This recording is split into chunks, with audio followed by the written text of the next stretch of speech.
Joie et émotion étaient perceptibles ce lundi au Palais de l'Unité au cours de la rencontre entre le chef de l'État camerounais Paul Biya et les 27 ex-otages.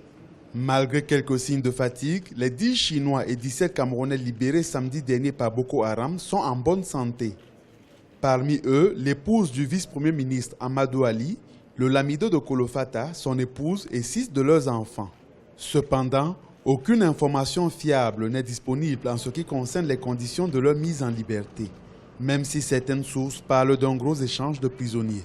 Selon le président Paul Biya, principal artisan de cette libération, cette opération doit en partie son succès à la collaboration entre l'armée et les populations. Nous devons ce bon résultat également à l'engagement des populations du Cameroun, que ce soit du nord, du sud, de l'est ou de l'ouest, je dirais même plus les populations de l'extrême nord, qui vivent le calvaire tous les jours, mais qui apportent aux forces de l'ordre un concours que nous apprécions. La détention de ces 27 personnes dans le nord-est du Nigeria a duré plus de 2 mois dans des conditions difficiles. Nous étions à même le sol.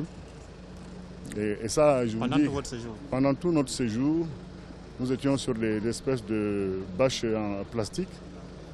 Et c'était ça qu'on avait comme matelas. Et je vous assure, c'est pas évident. Tous les 17 ou avec les Chinois? Tous les 17, les Chinois, on ne les voyait pas. Je dois vous dire que les 17, d'abord, les femmes et les enfants ont été séparés des hommes. Ça, c'est déjà un premier traumatisme. Surtout que moi, c'était ma famille et je n'avais aucune nouvelle de cette famille.